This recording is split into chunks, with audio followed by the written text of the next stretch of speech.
All right, my topic is on the gender wage gap. The gender wage gap is a very important issue that not many people know occurs in this country's workplace. It is simple. Men have better wages than women. These women may not know that they are being paid less, but it happens very frequently still to this day. Studies show that women earn approximately 77 to 80 cents for every dollar that men earn.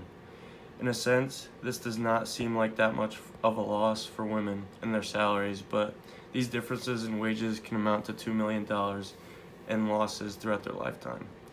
I interviewed a woman that experienced this issue firsthand, and she provided some very important information.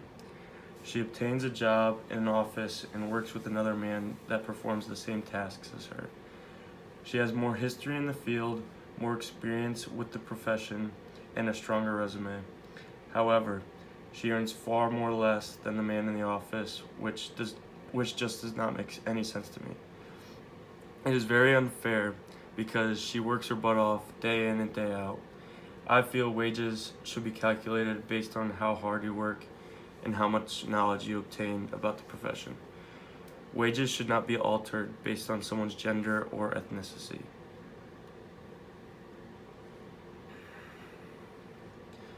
Women in minority groups are hit hard by the wage gaps in this country.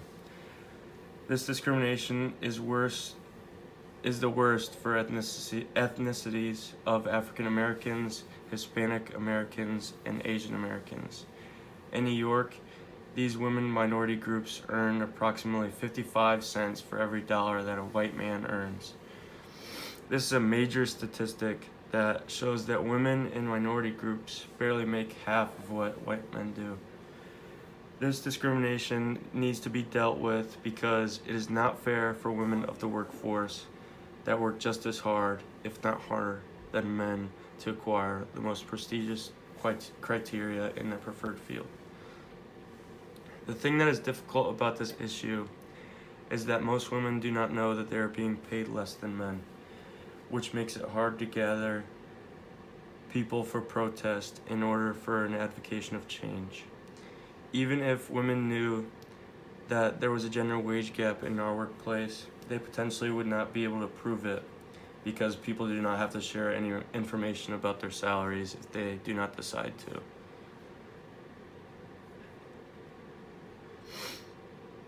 Alright, women in the technology field of our country's workforce experience a significant wage gap among men and women.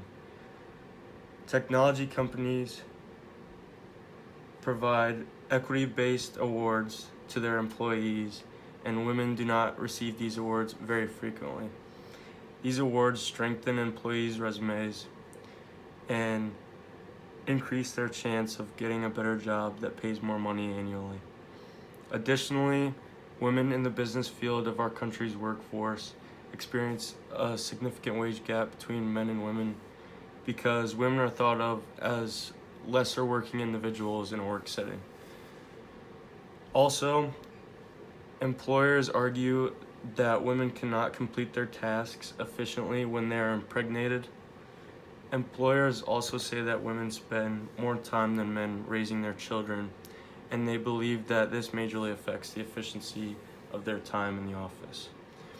I can argue that this is not plausible because with the advancements of our world's technology, we are able to do a lot, if not all, of our duties in the workforce virtually. Even if women go into labor, they are only in bad condition for at least a month and can work online.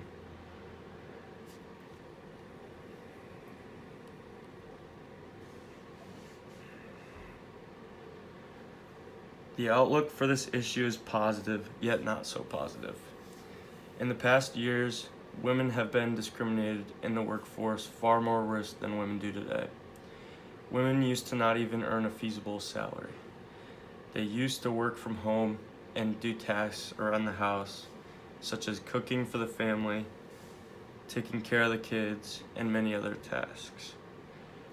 Women started to earn more equal wages in the 90s and 2000s and started to become more independent. Employers started to recruit women because they provided unique ideas for businesses across the world. Today, wages for women are unfair, but they are able to live with them and provide for themselves and their families. The outlook for the working generation in today's day and age is shrinking, which is very positive for women. However, there are predictions that indicate that the incoming working class will not have as equal wages. This is possible because it is easy for an employer to give a wage to a young woman and for them to think they are getting paid enough. However, little do these women know is they're being underpaid compared to men. This is unfair, and I believe that there needs to be something done about this issue.